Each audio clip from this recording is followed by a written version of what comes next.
The alarm on my wrist device screamed before I even opened my eyes. I rolled off the cot, grabbed my jacket, and ran. Something was wrong on the docking platform, and wrong things on this station usually meant trouble for me specifically, because I was the only human within 100 light-years who still had to answer to alien officers. My name is Ethan Cole, and 3 years ago I signed up to be part of the first human diplomatic guard rotation to the Kesserine Empire. Back then, humanity was the newest species anyone had heard of, and nobody in this part of the galaxy took us seriously. We had no psychic gifts, no ancient bloodlines, no shining fleets of warships. We had grit and stubbornness and a habit of showing up in places we were not wanted. That habit was about to change everything. I reached the platform just as the doors hissed open, and I already knew this was not a normal morning. A full Kesserine court procession stood waiting, banners raised, guards in ceremonial armor, and at the center of it all, a woman with silver hair and eyes the color of storm clouds, standing perfectly still while nobles around her laughed behind gloved hands. "Sergeant Cole," said Commander Grace Bennett, my superior, stepping toward me with a face like she had swallowed a rock. "You are being handed a gift." I blinked. "A what?" The lead Kesserine noble, a thin man with too many rings on his fingers, smiled at me the way you smile at a dog that just learned a trick. "The Emperor offers this woman to your delegation," he said, gesturing lazily toward the silent woman beside him. "A token of friendship between our peoples." I looked at her. She did not look like a gift. She looked like someone standing at the edge of a cliff, refusing to let her face show it. "She is without children," the noble continued, and the way he said it made several of the other nobles snicker. "Among our people, that makes her worth nothing. We thought your species, being new and unrefined, might find some use for her, perhaps as a servant, perhaps as an experiment. It matters little to us." I felt my jaw tighten. I had been in this job long enough to know when I was being tested, and this was one of those moments. The nobles wanted to see if the primitive humans would react with anger, proving we were exactly as uncivilized as they believed. I forced my voice to stay calm. "We accept the gift," Commander Bennett said before I could speak, her tone flat and professional, giving nothing away. "Sergeant Cole will escort her aboard." The nobles laughed again, already turning away, already forgetting about the woman they had just discarded, like old furniture. I stepped forward and offered my hand to her, the way I would to anyone boarding my ship. She stared at my hand for a long moment, as if she had forgotten what a polite gesture looked like. Then she took it, her grip firm despite everything, and we walked together toward the airlock without another word. Her name, I would learn later, was Thalira, and she was the daughter of the Kesserine Emperor himself. But right then, all I knew was that the galaxy had just handed humanity an insult wrapped up as charity, and something about the way this woman held her head high told me the nobles had made a very big mistake. The walk through the station corridors felt longer than it should have. Kesserine citizens stopped to stare, some with pity, most with open mockery. A group of young nobles pointed and laughed as we passed, and I watched Thalira's shoulders stay perfectly straight, her chin level, her eyes forward. She did not look at any of them. She did not give them the satisfaction. I had seen soldiers hold themselves like that after losing everything. I recognized the discipline of someone who had trained herself not to break in public. When we reached the airlock leading to the human transport shuttle, one of the guards muttered something in Kesserine that made the others chuckle. I did not understand the words, but I understood the tone.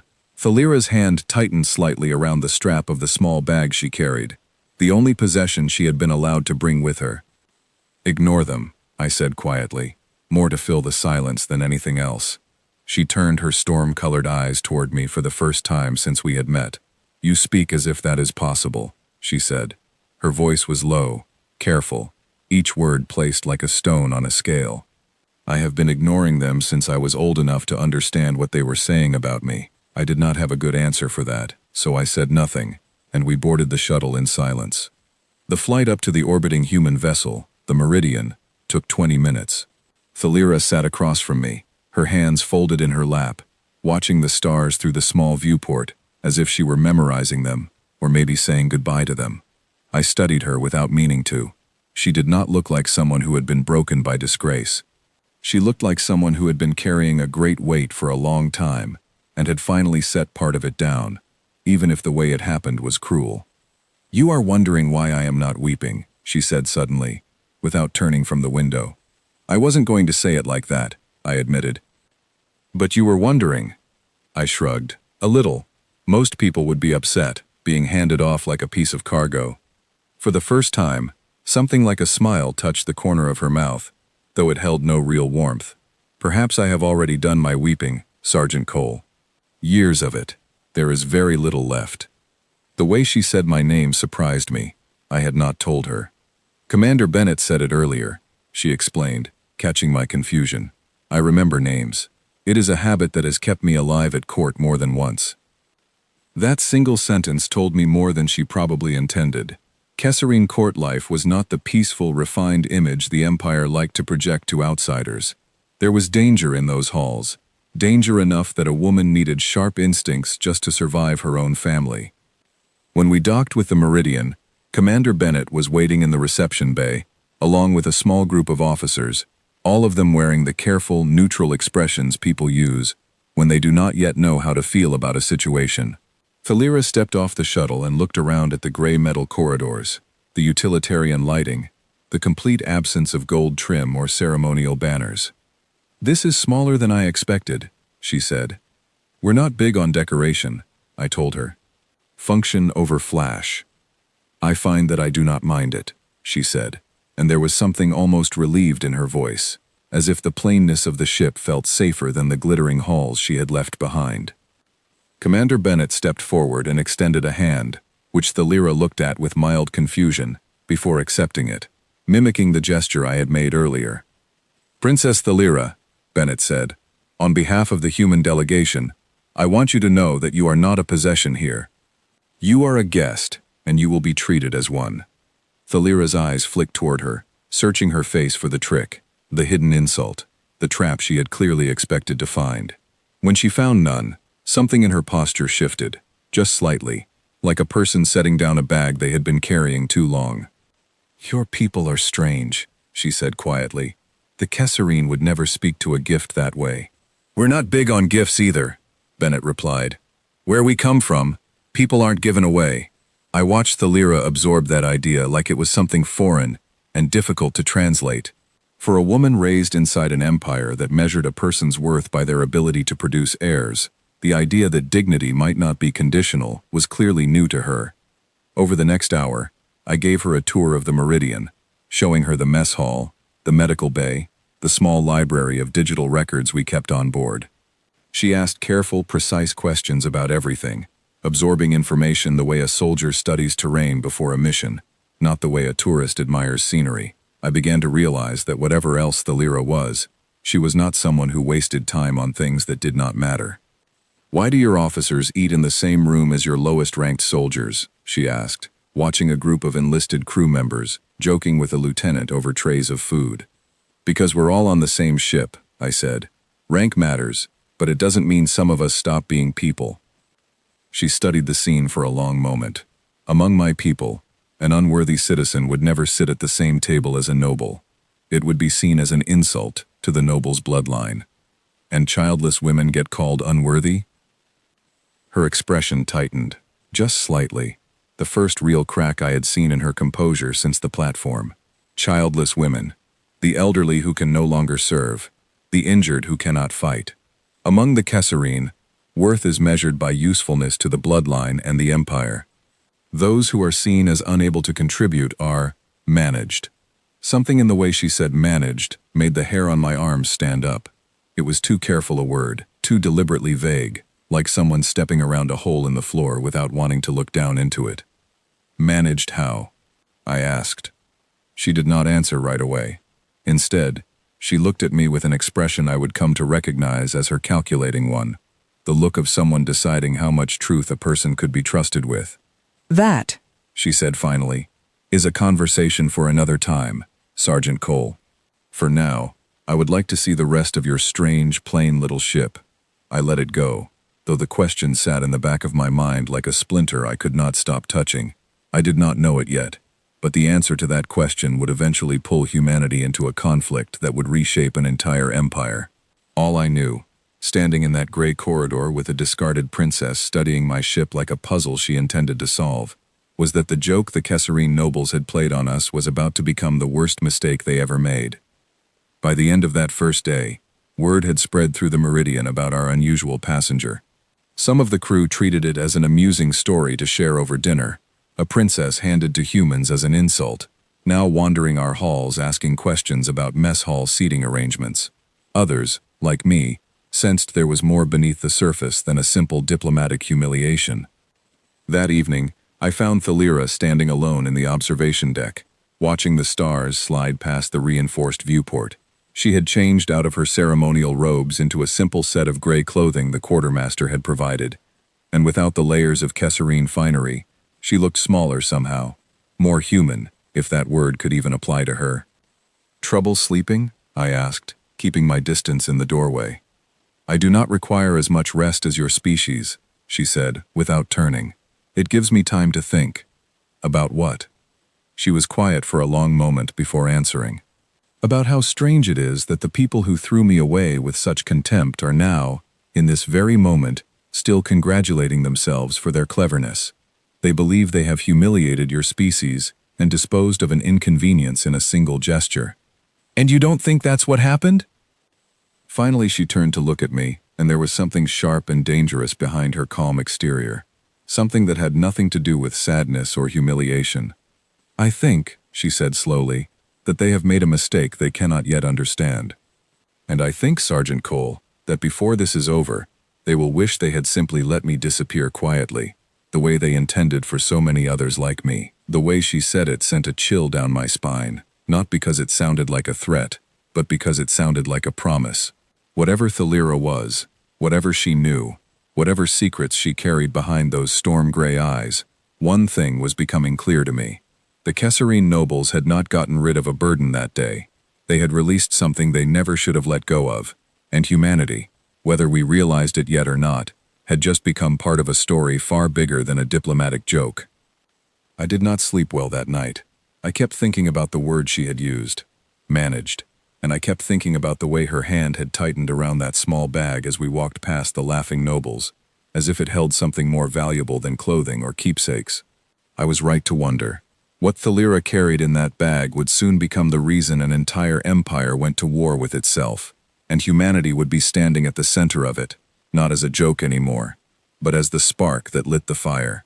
The bag Thalira carried never left her side, not during meals, not during sleep, not even when Commander Bennett offered to have it stored securely in the ship's vault. She thanked her politely and declined, and I noticed the flicker of tension in her shoulders whenever anyone reached too close to it.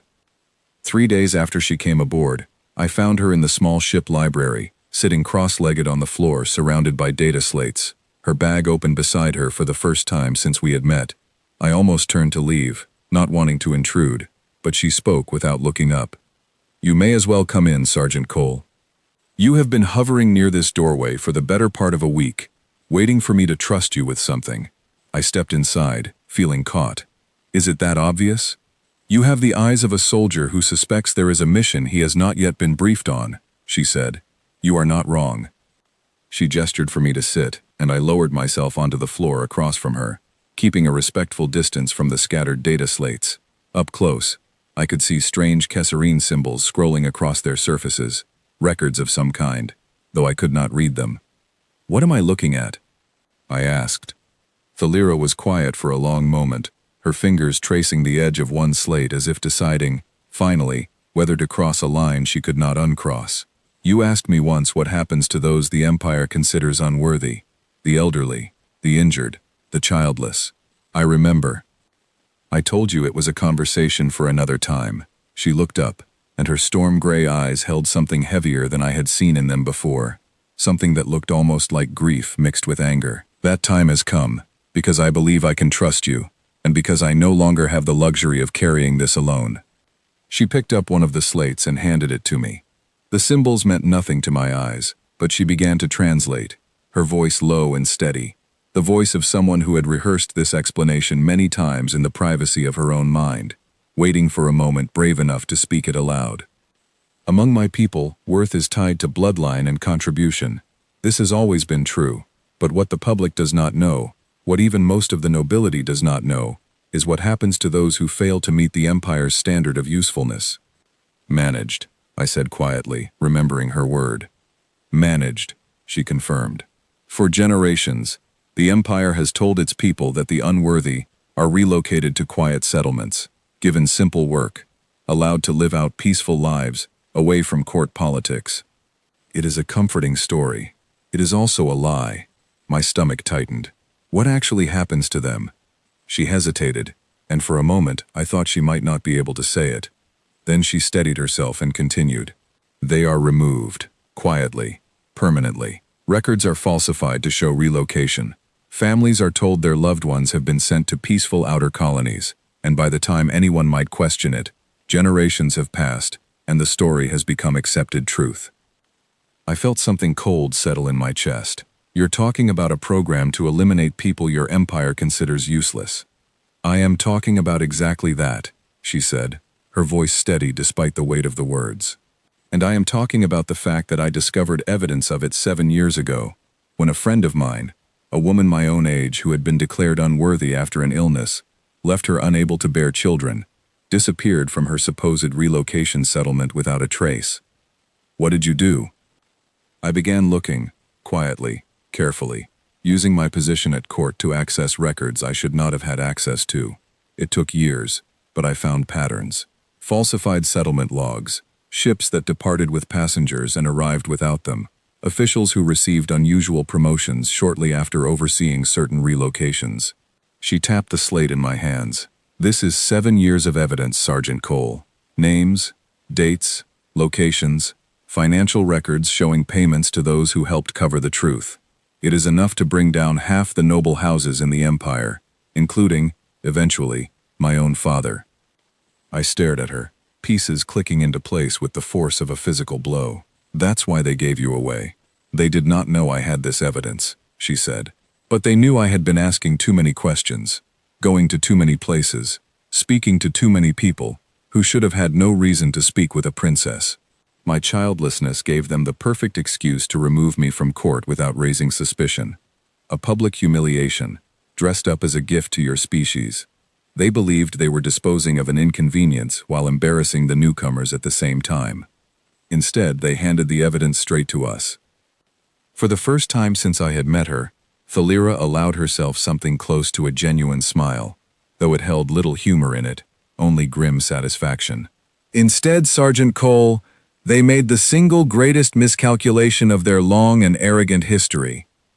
We sat in silence for a moment, the weight of what she had told me settling over the small library like a physical presence. I thought about the friend she had lost, the woman erased from existence and replaced with a lie so convenient that an entire empire had accepted it without question.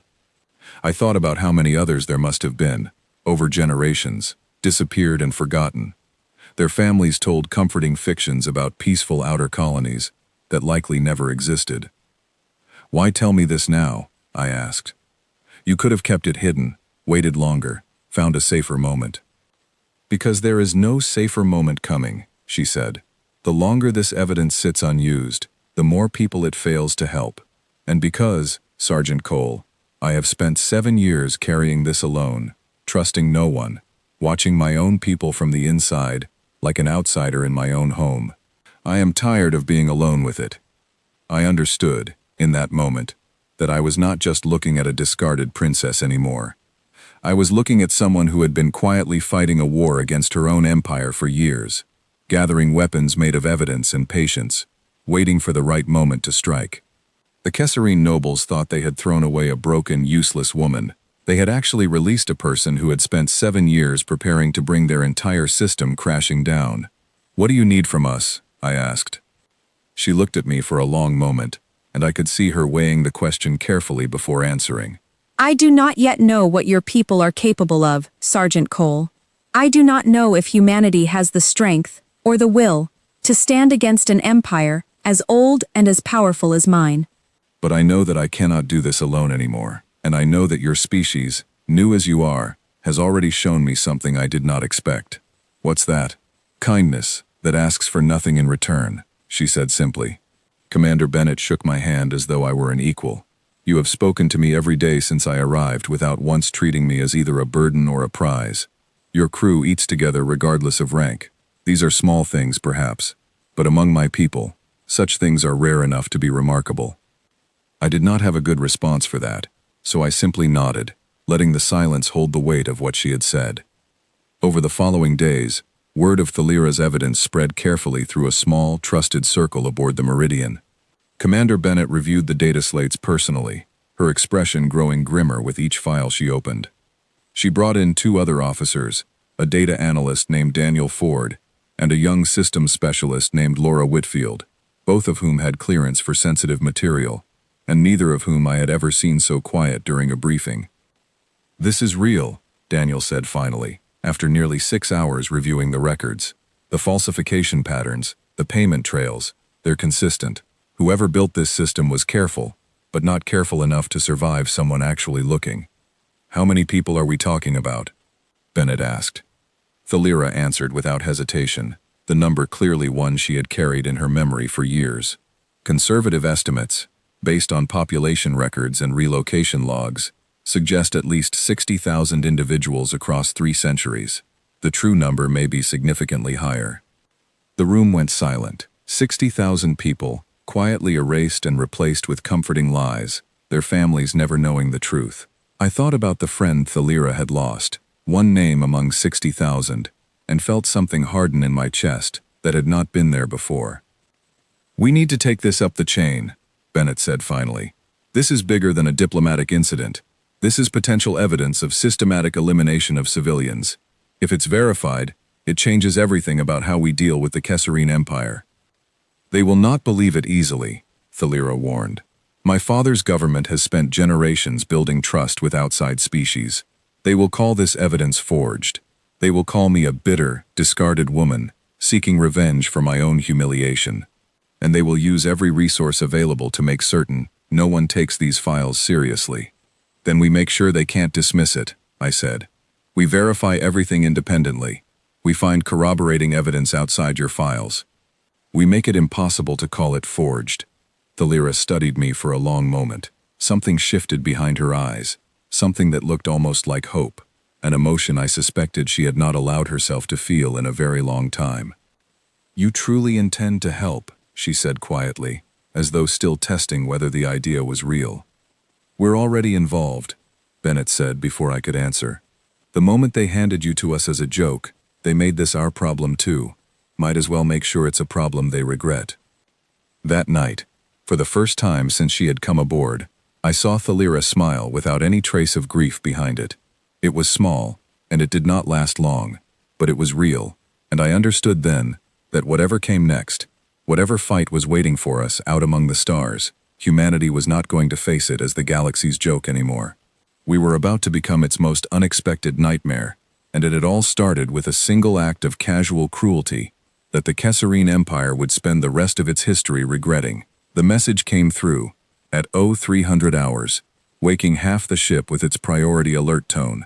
Commander Bennett gathered the senior staff within minutes, and I arrived to find her staring at a decoded transmission with an expression I had never seen on her face before.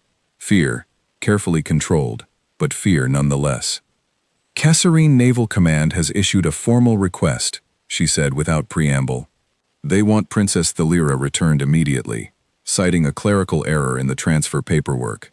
That's a lie, Thalira said flatly from the doorway, where she had been brought in the moment the alert sounded. There was no error. Someone has discovered what I know. How could they know? I asked. We've kept this contained to a handful of trusted people. Because I made inquiries 7 years ago that never fully disappeared, she said, her voice tight with tension. Someone has finally connected those old questions to my sudden, convenient removal from court. They are not asking for a clerical correction, Sergeant Cole. They are asking for my silence, permanently. The room went cold with understanding. Daniel Ford, the data analyst, pulled up long-range sensor readings on the main display, and what we saw made my stomach drop. A Kesserine naval formation, 6 vessels strong, had broken from standard patrol patterns and was moving on an intercept course toward our position, still 4 hours out but closing steadily. "Those aren't diplomatic escort ships," Laura Whitfield said quietly, her fingers flying across her console as she cross-referenced vessel classifications. "Two of those are heavy cruisers. This isn't a paperwork correction. This is a retrieval operation, and I don't think they're planning on asking nicely." Commander Bennett's jaw tightened. "Options. We're a survey and diplomatic vessel," Daniel said. "We're not built for combat. Against 2 heavy cruisers and 4 support ships, we don't stand a chance in a straight fight." "Then we don't fight straight," I said, an idea forming even as I spoke it. Every eye in the room turned toward me. "Commander, permission to speak freely." "Go ahead, Sergeant." "They're expecting a straightforward retrieval," I said. "A quiet ship, minimal defenses, easy to intimidate or overpower. They don't know we've verified the evidence, and more importantly, they don't know how humans think. We don't have their history of open combat and formal engagement rules. We think differently, and that difference is the only advantage we have right now." Thalira stepped further into the room, her eyes sharp with sudden focus. "Explain." "Kesserine naval doctrine is built around direct confrontation and displays of overwhelming force," I said, remembering briefing documents I had studied during training. "They expect their targets to either surrender or engage in predictable, honor-bound combat. We don't have to give them either option." Commander Bennett's eyes narrowed with understanding. "You're talking about evasion and misdirection instead of confrontation." "I'm talking about not playing by rules they've spent centuries perfecting," I said. "We have 4 hours before they arrive. That's enough time to prepare something they've never had to deal with before." Over the next 2 hours, the Meridian became a hive of controlled chaos. Daniel and Laura worked with the ship's engineering team to reroute power signatures, making our vessel appear smaller and less significant on long-range scans than it actually was. Commander Bennett contacted a nearby human research outpost, quietly requesting reinforcement while keeping our transmissions encrypted, well beyond anything the Kesserine had previously seen from human vessels. Thalira, meanwhile, sat with a small group of us reviewing Kesserine naval protocols in detail, translating and explaining tactical assumptions that had gone unchallenged for generations. Kesserine warships communicate using standardized formal challenge protocols before engagement, she explained. It is considered dishonorable to attack without first issuing a formal demand for surrender. This tradition has never been broken in 3 centuries of naval history. "So they'll hail us first," I said. "Give us a chance to respond before doing anything aggressive." "They will," she confirmed. "It is a point of pride for them, a demonstration of their honor and civilization compared to less refined species." I felt the beginnings of a plan forming, something reckless and unconventional, exactly the kind of thing that would never occur to an empire built on centuries of predictable tradition. Then we use that. We let them make their formal challenge, and we respond in a way they've never encountered before. "Meaning what exactly?" Bennett asked, though I could see she was already trusting the direction I was heading. "Meaning we don't fight fair, Commander. We fight smart." The plan came together in pieces over the following 2 hours. Rather than running or attempting to hide, which our sensor profile made increasingly difficult against 6 approaching warships, we would allow the Kesserine fleet to make contact and issue their formal challenge, exactly as tradition demanded. But instead of the passive, cooperative response they expected from a small diplomatic vessel, we would use that brief window of formal ceremony against them. Laura and Daniel worked with the engineering team to rig a series of electromagnetic pulse charges, disguised as standard debris, deployed quietly along our projected retreat path hours before the Kesserine fleet arrived. Commander Bennett coordinated with the nearby research outpost, arranging for 2 lightly armed support vessels to approach from an unexpected vector, timed to arrive just as the confrontation began. Thalira, for her part, prepared something different. Using her knowledge of Kesserine communication protocols, she drafted a response to the anticipated formal challenge, one designed to exploit the very honor codes that had governed Kesserine naval conduct for generations. If I address the fleet commander directly, using my full royal title, and citing specific violations of succession law regarding my treatment, she explained, he will be forced to either acknowledge my legal standing publicly, creating a political crisis for whoever ordered this retrieval, or ignore established protocol entirely. which would be witnessed by his own crew and eventually reported. Either way, we buy time, I said, and we make this politically messy for whoever sent them. Precisely, she said, a fierce light in her eyes that I had not seen before. They believed they were sending soldiers to retrieve a discarded, powerless woman. I intend to remind them exactly who I am. When the Kesserine fleet finally arrived, 4 hours after the initial alert, the Meridian sat quietly in open space, sensors dampened, engines idling at minimal power, appearing every bit the small, defenseless diplomatic vessel they expected to find.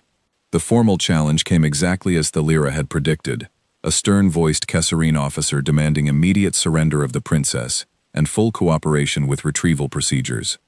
Thalira stepped forward to respond, her voice carrying clearly through the comm system, steady and commanding, in a way that made the bridge crew fall silent around her. "This is Princess Thalira Vantesh Solman, third heir to the Kesserine throne," she said, using a formal title I had not heard her use before. "I address Fleet Commander Draeth Orun, and remind him that under succession law, Article 47, no member of the royal bloodline may be forcibly retrieved without a formal writ signed by the full noble council. I have received no such writ," I asked the fleet commander, before his own crew and before the recording systems of this vessel, to confirm whether he intends to violate 3 centuries of established succession law on the orders of whoever sent him here today. The silence that followed stretched long enough that I began to wonder if the plan had failed. Then the Kesserine commander's voice returned, noticeably less certain than before, clearly caught between his orders and the legal reality Thalira had just placed on public record. "Princess Thalira," he said carefully, "my orders come directly from the palace." "Then I ask you to transmit those orders publicly, Commander, along with the writ authorizing them," Thalira replied smoothly. "Surely a legal, properly authorized retrieval would have no reason to hide its documentation." Another long silence. I watched the tactical display, seeing the Kesserine formation hesitate, their approach slowing, as confusion clearly spread through their command structure. This was exactly the opening we needed.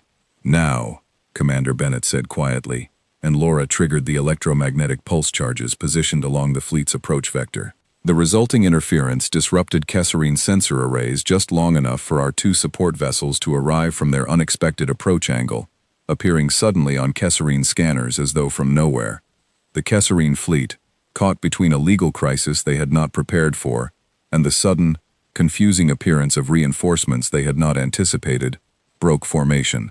Their commander, unwilling to escalate into open combat without clear authorization, and unable to resolve the legal challenge Thalira had placed on public record, made the only choice his rigid naval doctrine allowed him to make. He withdrew. The Kesserine fleet retreated in confusion, their formal challenge unanswered by the surrender they had expected, their retrieval mission an embarrassing failure that would need to be explained to whoever had ordered it. Cheers broke out across the Meridian's bridge, relief flooding through the crew as the immediate threat receded into the darkness of space. Thalira, however, did not celebrate. She stood at the comm station, watching the retreating Kesserine formation with an expression of grim satisfaction rather than joy. "This is not over," she said quietly, once the cheering had died down. "Whoever ordered this retrieval will not accept a single failed attempt. They know now that we understand what has been hidden. They will come again, with greater force and less concern for legal formality." "Then we'll be ready again," I said. She turned to look at me, and something in her expression had changed, hardened into determination rather than fear. "No, Sergeant Cole, I do not think being ready is sufficient anymore. I think it is time we stopped waiting for them to come to us." Commander Bennett stepped closer, understanding dawning in her expression. "You're talking about taking this fight to them directly. I am talking about returning home," Thalira said, "not as a discarded princess, quietly disposed of and forgotten, but as someone who carries proof of crimes committed against 60,000 of my own people. I am talking about finishing what I started 7 years ago, and I am asking Commander Bennett whether your people are prepared to stand beside me when I do." The bridge fell silent, every officer present understanding the weight of what she was proposing. This was no longer a matter of protecting a guest or defending against an unwanted retrieval. This was a choice about whether humanity, still new and untested among the stars, would stand beside an ally against an empire that had ruled unchallenged for 3 centuries. Commander Bennett looked around at her crew, at Thalira's steady, determined expression, and finally at me, as though seeking some final confirmation before committing us all to a path with no easy return. "Sergeant Cole," she said finally, "contact Fleet Command. Tell them we need a ship, and tell them we need it fast. Something tells me the galaxy is about to learn exactly what humanity is capable of when we decide something matters enough to fight for." I moved to comply, my heart pounding with a mixture of fear and something that felt strangely like purpose. Whatever came next, whatever price this decision would demand, I understood that we had crossed a threshold there was no walking back from. The Kesserine Empire had thrown away a woman they considered worthless, believing the gesture would humiliate a species too new and too weak to matter. Instead, they had handed humanity a cause, and a reason to prove exactly how wrong that assumption truly was. Fleet Command's response arrived faster than any of us expected, though the ship they authorized was smaller than Thalira had hoped for. A single converted survey vessel, the Halcyon, lightly armed and crewed by volunteers pulled from 3 different stations, arrived at our position within a week. Its captain, a steady-voiced woman named Olivia Marsh, met with us aboard the Meridian to review the mission parameters. "I won't pretend this is what full military backing would look like," Captain Marsh said, studying the tactical displays Thalira had prepared. "Command is still cautious about direct confrontation with an empire this size. What you're getting is 1 ship, volunteer crew, and official cover as a diplomatic escort mission, rather than open support of a rebellion." "It is more than I expected," Thalira said honestly. "I anticipated your people would refuse entirely, given how new and untested humanity remains among the stars." "We're new," Captain Marsh agreed, "but we're not blind. 60,000 people erased and forgotten isn't something any of us can walk away from once we know it's real." The journey back toward Kesserine space took 11 days, time we spent preparing rather than resting. Thalira worked constantly, reviewing her evidence, drafting statements, and coaching us on Kesserine court politics, with an intensity that left little room for doubt about how seriously she took what was coming.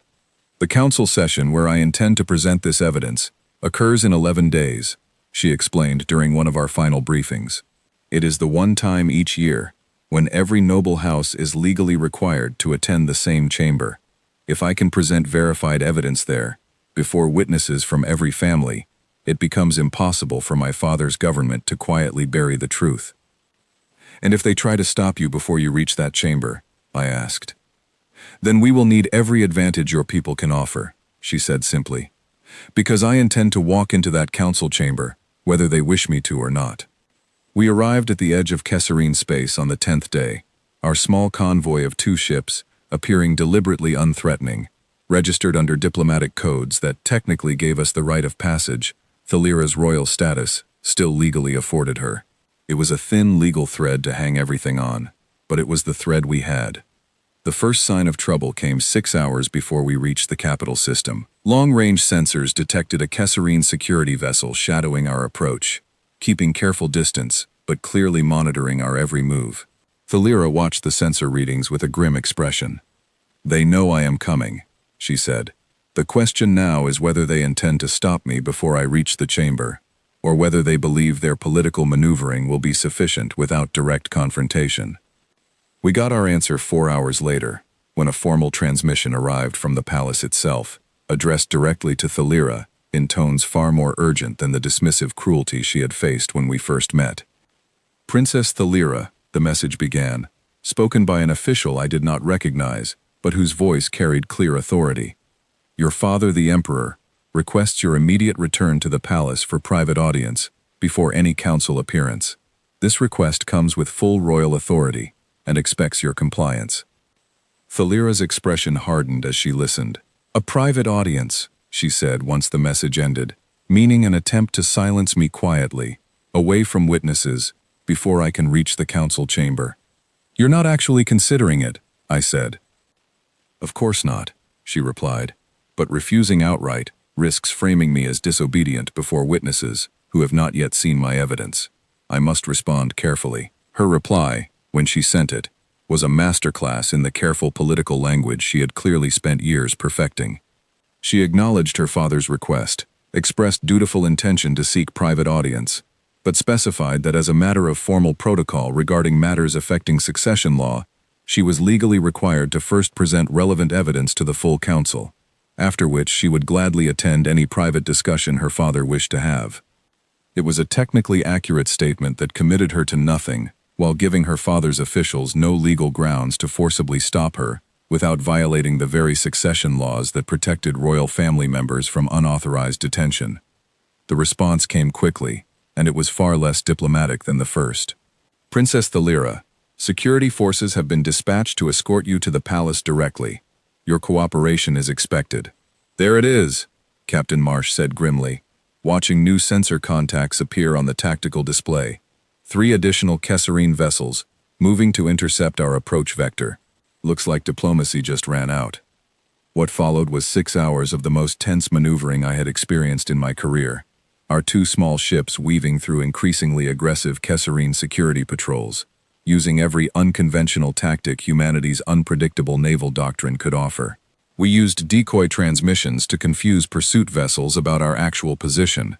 We exploited debris fields and asteroid clusters that Kesserine ships, built for open formal engagement rather than close maneuvering, struggled to navigate as efficiently as our smaller, more agile vessels. Thalira, meanwhile, continued broadcasting carefully worded legal statements on public frequencies, ensuring that any aggressive action taken against us would be witnessed and recorded by anyone monitoring official channels, making it increasingly difficult for her father's government to claim ignorance or innocence later. They cannot simply destroy us, she explained during a brief lull in the pursuit. Too many neutral observers are now monitoring these frequencies, drawn by the unusual sight of a royal princess being pursued by her own father's security forces. Any overtly hostile action would create exactly the political crisis they are trying to prevent. So what's their next move? I asked. Something subtler, she said, and considerably more dangerous. She was right. 3 hours later, as we approached the final approach corridor toward the capital system, a new transmission arrived, this one carrying an official council seal rather than palace authority. It announced, with careful legal language, that Princess Thalira's council appearance had been rescheduled due to unspecified security concerns, postponed indefinitely pending further review. They're trying to delay me past any meaningful time frame, Thalira said, reading the message with visible frustration. Council sessions occur only once yearly. An indefinite postponement effectively silences me for another full year, time enough for them to quietly address whatever loose threads remain in their falsified records. Can they legally do that? I asked. Legally, perhaps, she admitted, which is precisely why I do not intend to allow it. Her plan, when she outlined it, was audacious even by the standards of everything we had already attempted. Rather than accepting the postponement or attempting to force our way into the council chamber directly, she proposed broadcasting her evidence publicly, immediately, across every civilian communication channel accessible to Kesserine citizens, bypassing the council entirely. It is unprecedented, she acknowledged, and it will likely be treated as a serious breach of protocol. But if the council will not hear this evidence, the people themselves must. Commander Bennett, coordinating remotely from the Meridian, raised immediate concerns. That's an enormous risk, Thalira. If this backfires, if your people don't believe civilian broadcast evidence the way they might believe formal council testimony, you could lose everything you've worked for. I am aware of the risk, Thalira replied evenly. I am also aware that 60,000 people have already lost everything, quietly, without any public reckoning at all. I would rather risk failure attempting to give them justice than guarantee it by remaining silent another year. In the end, it was my decision to help her make that broadcast, alongside Captain Marsh and Commander Bennett, using human relay technology to bypass Kesserine communication restrictions in ways their systems had never been designed to counter. It was, in its own way, exactly the kind of unconventional solution that had defined humanity's approach since this entire crisis began, refusing to accept the rules as fixed, refusing to play the game the way it had always been played. As Thalira prepared to speak, standing before a simple recording device aboard the Halcyon, rather than the grand council chamber she had originally planned for. I found myself standing beside her, watching her take a steadying breath before beginning. "For 7 years I have carried evidence of a crime hidden by my own government," she began, her voice carrying across every Kesserine civilian frequency our combined technology could reach. 60,000 of our people, declared unworthy, and quietly erased. Their families told comforting lies about peaceful relocation that never occurred. I was cast aside as a joke, given away to a species my own nobility considered beneath contempt, believing this gesture would silence me permanently. She paused, and I saw her eyes flicker briefly toward me before continuing. "Instead, I found allies who taught me that worth is not measured by usefulness to a bloodline, but by the simple, stubborn refusal to accept cruelty as tradition. What began as an insult, meant to humiliate a new and untested species, has become, I believe, the beginning of a reckoning long overdue in our history." As her voice continued, laying out evidence, dates, names, and testimonies with the same careful precision she had shown from the very beginning, I understood that we had crossed into something far larger than a simple rescue or diplomatic incident. Whatever the Kesserine Empire had intended, when they handed a discarded princess to a mocked and underestimated species, they had instead created the very reckoning they had spent centuries trying to prevent. The galaxy was about to learn exactly what happened when humanity decided a cause was worth fighting for, and Thalira, standing before a simple recording device with nothing but evidence and conviction, was about to become the spark that set an empire's darkest secrets alight. The broadcast reached farther than any of us anticipated. Within hours, civilian networks across a dozen Kesserine systems had picked up Thalira's message, spreading faster than any official channel could suppress or discredit it. Commander Bennett monitored the growing wave of public reaction from the Meridian's communications station, her expression shifting from cautious optimism to genuine astonishment. "This is spreading faster than their sensors can keep up with," she reported. "We're seeing civilian forums, independent news networks, even some lower-ranking noble houses openly discussing the broadcast. They can't contain this the way they normally would." Thalira, watching the same data feeds from aboard the Halcyon, allowed herself a rare moment of cautious hope. "For generations, my people have believed the official narrative without question, trusting that our government protects rather than discards its own citizens. Seeing that trust questioned publicly, even briefly, is more than I dared hope for." But hope, as I was quickly learning, came with consequences. 3 hours after the broadcast began circulating widely, a new transmission arrived, this one carrying the seal of the full Noble Council, rather than palace security or civilian channels. "They're demanding an emergency session," Daniel Ford reported, reading the message as it decoded. "Full council attendance required within 12 hours, citing unprecedented civil unrest requiring immediate address. They cannot ignore this any longer," Thalira said. "Too many citizens are asking questions the council cannot dismiss without appearing to confirm exactly what I have alleged." "That's good, right?" I asked. "They have to actually hear you now." "It is good," she confirmed, "but it is also dangerous. My father and his closest allies will not simply allow this session to proceed unchallenged. They will attempt to control the narrative, to discredit the evidence, to paint me as an unstable, bitter woman seeking revenge for a personal humiliation rather than someone exposing genuine wrongdoing." Captain Marsh, listening from the Halcyon's bridge, spoke up with quiet determination. "Then we make sure they can't discredit it. What do you need from us to make this evidence undeniable?" Thalira considered the question carefully before answering. "Corroborating testimony," she said finally. "My records alone, however extensive, can be dismissed as fabrication by someone with sufficient motive to lie. But if even a handful of the families affected by these falsified relocations could be found and given a chance to speak, the evidence becomes considerably harder to dismiss." "Do you know where to find any of them?" I asked. "I have suspicions," she said. "There is one settlement, officially designated as a quiet retirement community for elderly citizens, that I have long believed to be something else entirely. If any survivors of the true program still exist, rather than simply falsified records of those who did not, I believe they would be found there." The settlement, designated Haven Colony 7 on official records, sat on the edge of a minor system 3 hours from the capital.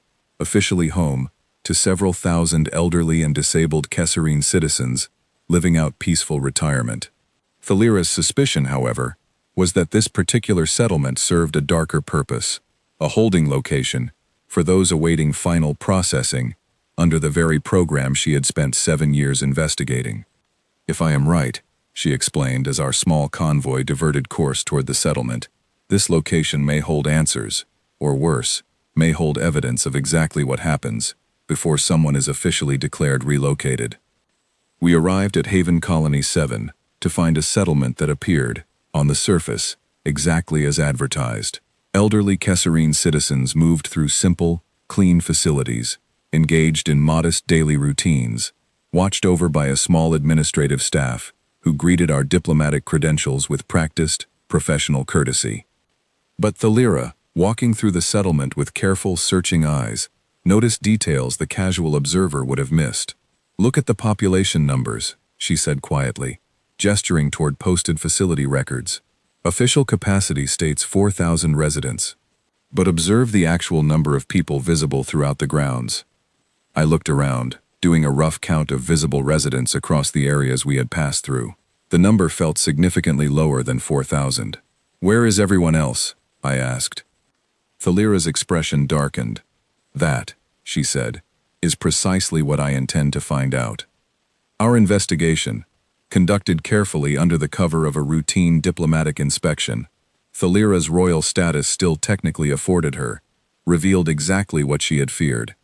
Administrative records, when cross-referenced against actual resident logs Laura Whitfield extracted from the settlement's systems, showed massive discrepancies between citizens officially transferred to Haven Colony 7 and citizens actually present within the facility.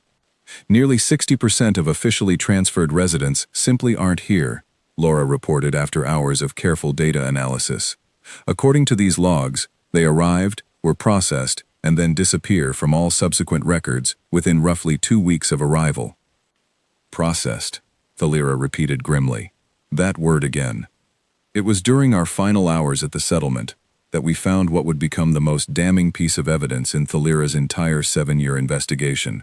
An elderly Kesserine woman, one of the settlement's actual long-term residents, approached Thalira quietly during an evening meal, her voice trembling with something between fear and desperate hope.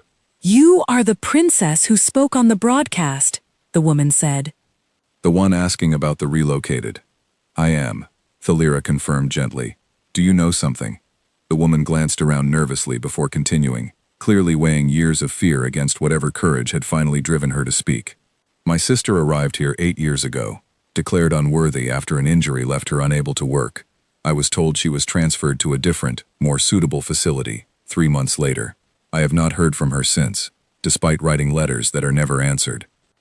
"Do you know where they take those who are transferred?" Thalira asked, her voice carefully gentle despite the tension clearly building beneath her calm exterior. "There are ships," the woman said, her voice dropping to barely a whisper. "They come at night, always at night, and take small groups from the lower processing wing. I have seen them from my window, though I was told never to speak of it. The staff call it routine facility rotation, but I have lived here 8 years, and I have never once seen anyone return from that rotation." Thalira's hands trembled slightly as she processed this new confirmation of what she had long suspected, but never before heard, directly from a witness. "Would you be willing to speak these words again, before the full council, on public record?" The woman's fear was visible, understandable given the risk such testimony would represent, but after a long moment of consideration, she nodded slowly. "My sister deserves the truth to be known, whatever the cost to myself. Yes, princess, I will speak." Her name, we learned, was Muriel, and her testimony, combined with careful data analysis Laura and Daniel extracted from the settlement's own falsified records, transformed Thalira's case from a collection of documents that could theoretically be dismissed as forged into something considerably harder to ignore, a living witness prepared to speak publicly about a missing family member and a pattern of disappearances she had personally observed. We returned to the capital system with barely 6 hours remaining before the emergency council session, Muriel aboard the Halcyon, alongside Thalira, both women preparing for what would likely be the most consequential testimony either had ever given. They will attempt to discredit her, Thalira warned as we approached the capital. They will question her memory, her reliability, her motives. I have prepared for this possibility, but I cannot promise the council will believe her, regardless of how carefully we present her testimony. Then we make sure there's more than just her word to stand on, I said, an idea already forming. Commander Bennett mentioned earlier that neutral observers have been monitoring civilian broadcasts since your original message went public. What if we invited some of those observers to witness the council session directly? Thalira's eyes lit with sudden understanding. Independent verification, witnessed by parties with no political stake in either outcome. It would be considerably more difficult to dismiss testimony witnessed by neutral observers, alongside full council members. Commander Bennett, coordinating logistics remotely, managed to arrange exactly that within the remaining hours, securing agreement from 3 independent species observers who had been monitoring the growing civil unrest with professional diplomatic interest, all willing to attend the emergency session as neutral witnesses. As our convoy made final approach toward the capital, I found myself standing beside Thalira one final time before everything we had built toward would finally be tested before the full weight of Kesserine noble authority. She looked steady, focused, every bit the woman I had first met on that diplomatic platform, though something had changed in the way she carried herself, some final piece of fear, replaced entirely by unshakable determination. "Whatever happens in that chamber," she said quietly, "I want you to know that none of this would have been possible without your species' strange, stubborn insistence on treating a discarded stranger with dignity she had long since stopped expecting. You did the hard part," I told her, 7 years of it, alone, before any of us even knew you existed. "Perhaps," she allowed, "but I did not walk the final steps alone, and I do not believe I could have." As the capital station grew larger on our view screens, I understood that whatever waited for us in that council chamber, we had already accomplished something the Kesserine nobles who had thrown Thalira away as a joke could never have imagined. We had turned their casual cruelty into the very instrument of their reckoning, and the galaxy, whether ready or not, was about to witness exactly what humanity was capable of when we decided that some causes mattered enough to fight for until the very end. The council chamber was larger than anything I had imagined, a vast circular hall lined with representatives from every noble house in the Kesserine Empire, their ceremonial robes creating a sea of color beneath towering stone archways, built to intimidate anyone who stood before them. I walked beside Thalira through the main entrance, Muriel close behind us, flanked by Commander Bennett, Captain Marsh, and the 3 independent observers who had agreed to witness these proceedings. The murmur that swept through the chamber as we entered told me everything I needed to know about how unexpected our presence truly was. Nobles who had likely spent years believing Thalira quietly disposed of, her existence reduced to an embarrassing footnote in court history, now watched her walk toward the central speaking platform with unmistakable authority in every step. At the head of the chamber sat the Emperor himself, a tall, severe-looking man whose expression remained carefully neutral despite what must have been considerable internal turmoil at seeing his discarded daughter return with such unexpected purpose. Beside him sat several senior council members, including, I noticed, the same thin nobleman with too many rings who had first handed Thalira away, as a joke, on that diplomatic platform months earlier. "Princess Thalira," the Emperor said, his voice carrying across the silent chamber, "you have requested emergency council session under unusual and unprecedented circumstances. You may present whatever matter you believe warrants such disruption of proper procedure." Thalira stepped onto the central platform, and I watched her take a steadying breath before beginning, the same breath I had seen her take before the civilian broadcast days earlier, the breath of someone about to speak truth regardless of consequence. "7 years ago," she began, her voice steady and clear, "I discovered evidence that our empire's official program of relocating unworthy citizens conceals a far darker reality. I have spent those 7 years gathering proof, at considerable personal risk, that 60,000 of our people have not been peacefully relocated as our government claims, but have instead been systematically eliminated, their disappearance concealed through decades of falsified records." The chamber erupted into immediate uproar, nobles shouting accusations of treason and fabrication, demanding she be silenced immediately. Thalira stood firm through the chaos, waiting with the same patient discipline I had watched her demonstrate since our very first meeting, until the Emperor finally raised a hand for silence. "These are serious allegations, Princess," he said carefully, "requiring serious evidence. Do you have such evidence, or merely the bitter accusations of a woman humiliated by her own inadequacies?"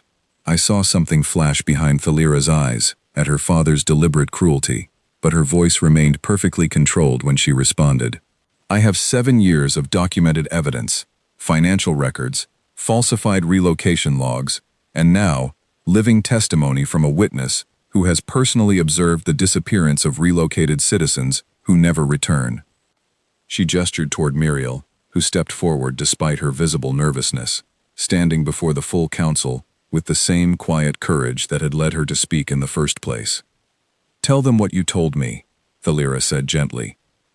Muriel's voice trembled at first, but strengthened as she spoke, describing her sister's disappearance, the ships that arrived only at night, the residents who left for supposed facility rotation and never returned, the years of unanswered letters that had finally driven her to break her silence. The chamber fell into stunned quiet as she spoke, the raw honesty of her testimony carrying weight that no amount of noble skepticism could easily dismiss. When she finished, several council members exchanged uneasy glances, clearly unsettled despite whatever political loyalty had previously kept them silent on such matters. The thin nobleman who had first arranged Thalira's dismissal rose to his feet, his composure clearly strained. "This is a fabricated story, designed to manipulate sympathy from a council already unsettled by recent civil unrest. This woman's testimony proves nothing beyond her own confused grief." "Then perhaps," said one of the independent observers, speaking for the first time, her voice carrying clearly across the tense chamber, "the council would find it valuable to know that similar testimony has been independently gathered from multiple other settlements across your empire in recent days, following the civilian broadcast that first brought this matter to public attention. We have reviewed preliminary findings ourselves, and the patterns described are, unfortunately, consistent." The chamber's uproar returned, though this time tinged with something closer to genuine alarm rather than dismissive outrage. The presence of neutral observers, witnesses with no political stake in Kesserine internal affairs, clearly complicated any attempt to simply dismiss the growing evidence as fabrication or manipulation. The Emperor's expression, for the first time since we had entered the chamber, showed genuine strain beneath his careful composure. "Princess Thalira," he said finally, his voice quieter than before, "you understand the severity of what you are alleging. If proven false, the consequences for spreading such destabilizing accusations would be considerable." "I understand fully, Father," she replied, and something in the way she used that word, quiet and deliberate, carried more weight than any formal title could have. "I have spent 7 years understanding exactly what these accusations mean, and exactly what risks accompany speaking them aloud. I did not undertake this lightly, nor do I present it now without complete confidence in its truth." For a long, tense moment, the Emperor said nothing, and I watched a silent battle play out across his expression, the weight of political survival warring against whatever remained of a father's recognition toward the daughter standing before him. "The evidence will be reviewed," he said finally, "by a full independent commission, including representatives from outside our empire, to ensure impartiality. Until such review concludes, all relocation programs referenced in these allegations will be suspended immediately." It was not the full acknowledgement of guilt that Thalira had hoped for, but it was, unmistakably, the first crack in an institution that had operated unchallenged for 3 centuries. Murmurs of shock rippled through the noble houses as the reality settled over the chamber, the beginning of an investigation that could not now be quietly buried, given the presence of neutral outside observers. The thin nobleman who had orchestrated Thalira's original dismissal attempted one final desperate objection, his voice rising with barely controlled panic. "This sets a dangerous precedent, allowing outside species to interfere in matters of internal Kesserine governance."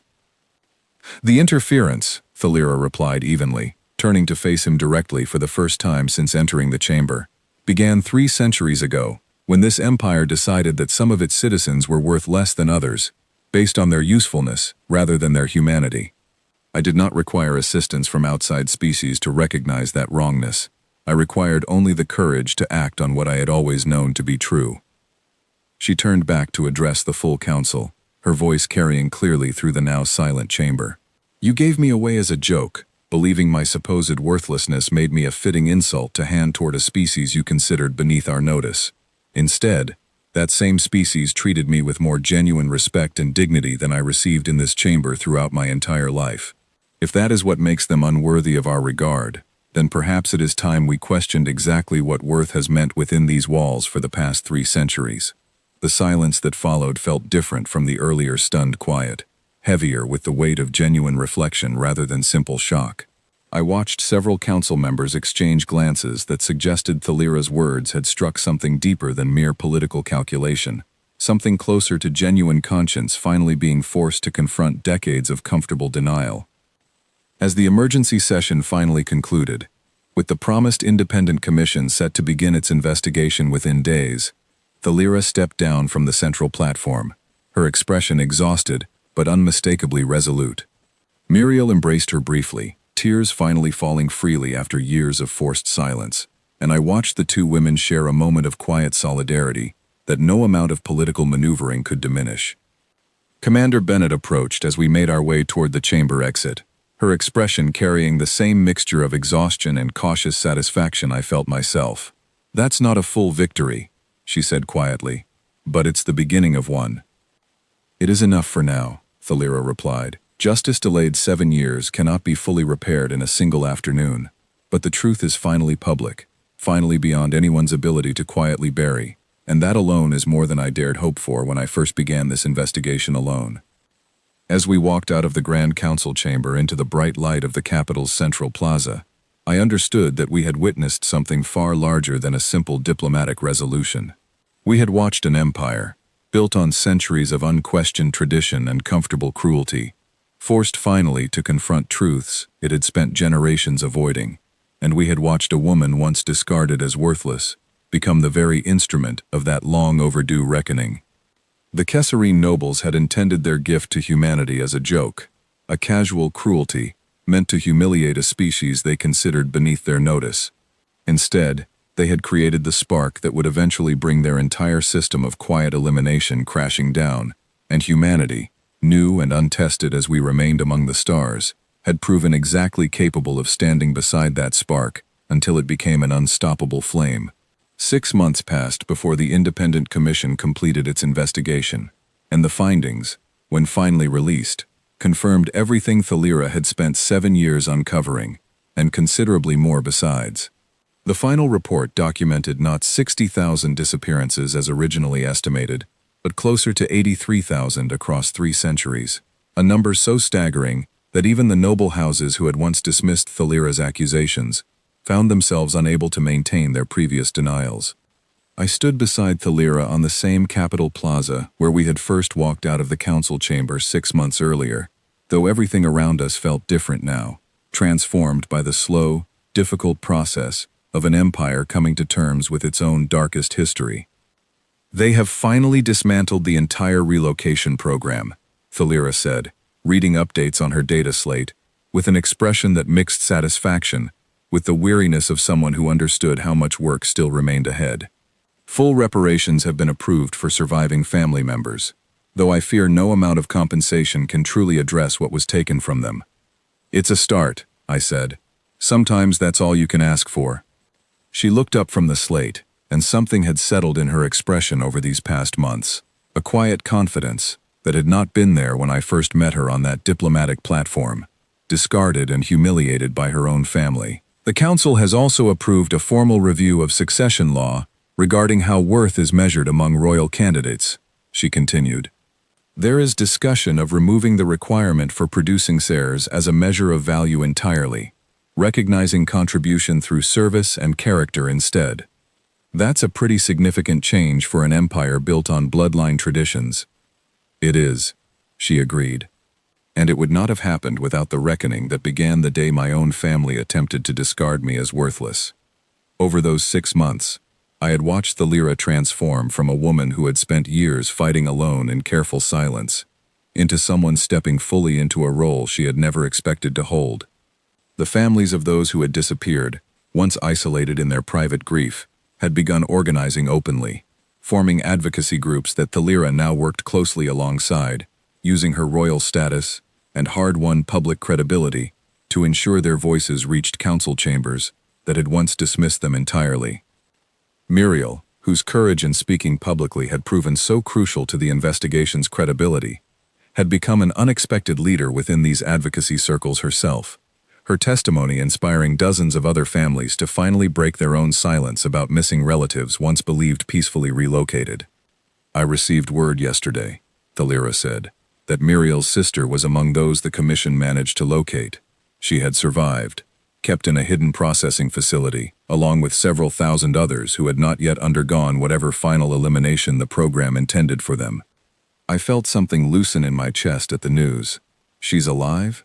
Alive, and reunited with her sister for the first time in 8 years, Thalira confirmed, her voice carrying genuine emotion beneath its careful composure. She is not the only survivor found in similar circumstances. The Commission estimates several thousand individuals may yet be recovered from facilities across the Empire. Individuals the program had not yet processed before the investigation forced its operations to halt. The weight of that number settled over me slowly. Thousands of lives saved not through grand military intervention, but through the simple, stubborn persistence of one woman who had refused to accept comfortable lies, and a species new enough to the galaxy that we had never learned to accept cruelty as unavoidable tradition. "Your Emperor," I said carefully. "How has he handled everything since the council session?" Thalira's expression grew more complicated at the question. "My father has not publicly acknowledged direct knowledge of the program's true nature, though the Commission's findings make it increasingly difficult for him to maintain that particular fiction. There is growing pressure within the noble houses for his abdication, given how thoroughly this scandal has damaged public trust in his leadership. How do you feel about that?" She was quiet for a long moment, considering the question with the same careful precision she brought to everything. "I feel," she said finally, "that whatever personal complications exist between myself and my father, the Empire deserves leadership that has genuinely reckoned with what was allowed to happen under its authority, rather than leadership that merely survives the political fallout through careful maneuvering." "Do you think that might be you someday?" I asked, the question forming before I had fully considered its weight. Thalira turned to look at me, something unreadable behind her storm-gray eyes. "There is discussion among certain council members," she admitted slowly, "regarding succession considerations, given recent changes to how worth and contribution are measured among royal candidates.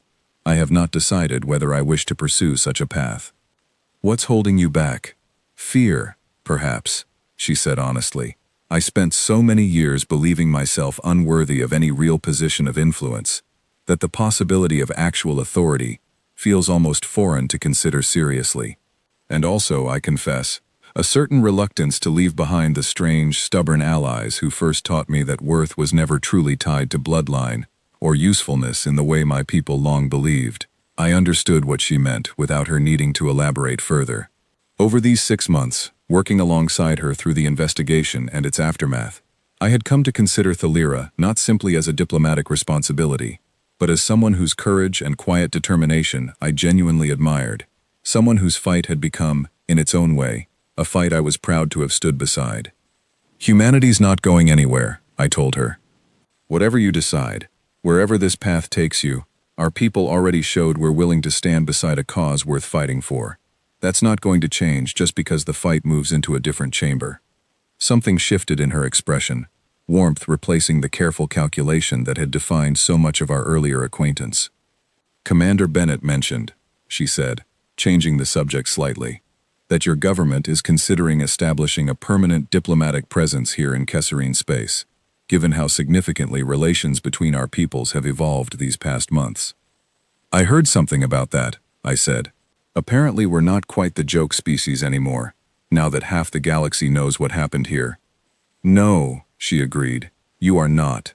Other species are watching closely, Sergeant Cole, learning what happened when an empire attempted to humiliate your people through casual cruelty, only to find that cruelty transformed into the very instrument of long overdue justice." I suspect several other governments across this region are now quietly reconsidering how they treat those among their own populations deemed unworthy or inconvenient.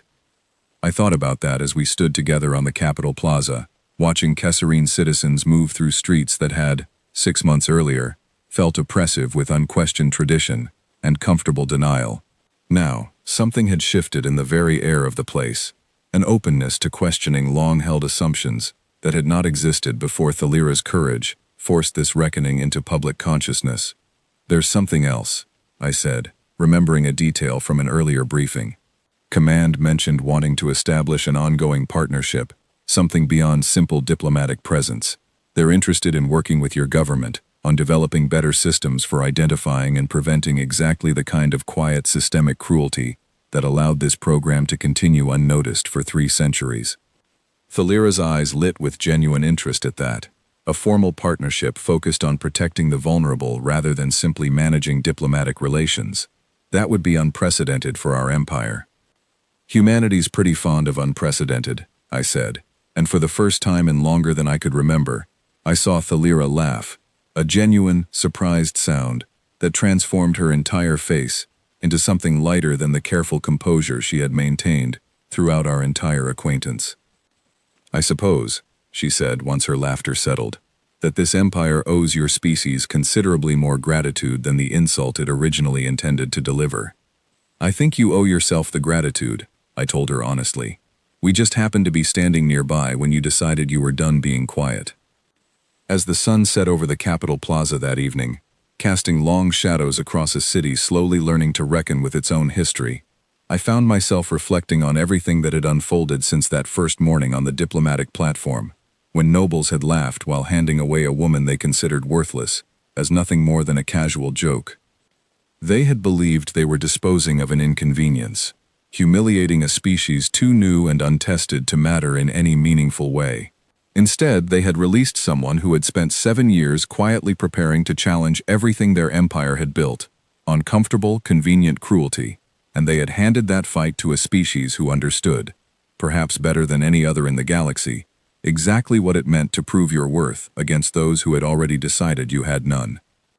Word of what happened in Kesserine space spread throughout the galaxy over the following months, carried by traders, diplomats, and independent observers who had witnessed the unprecedented reckoning firsthand.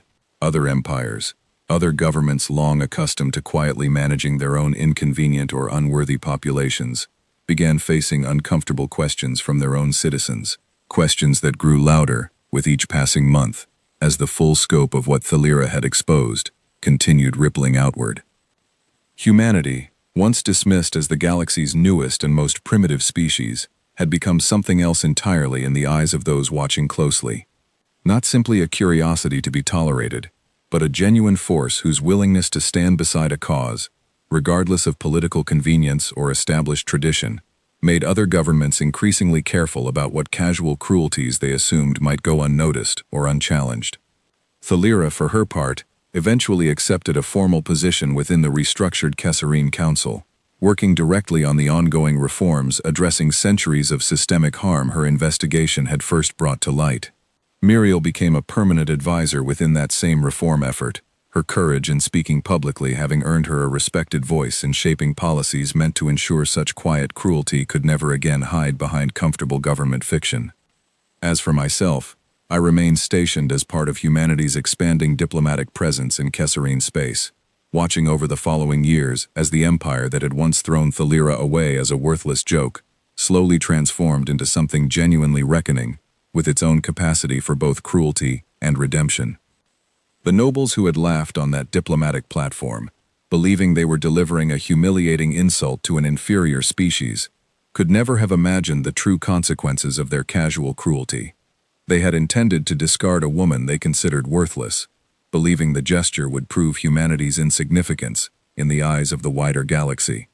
Instead, they had handed us a cause worth fighting for, and in doing so, had created the very reckoning that would forever change how their empire, and eventually countless others watching from a cautious distance, understood the true cost of deciding that any person, however inconvenient or seemingly unworthy, could simply be discarded without consequence. The galaxy had learned, slowly and unmistakably, Exactly what happened when humanity decided that a joke gone wrong deserved to become something far greater than the insult it was meant to be. And Thalira, once cast aside as childless and worthless, had become instead the spark that proved worth, was never something that could be measured by bloodline or convenient tradition alone. It was measured, we had all come to understand, by the simple, stubborn courage to stand for what was right, regardless of the cost, and by the willingness of those around you to stand there beside you until the fight was finally, truly won.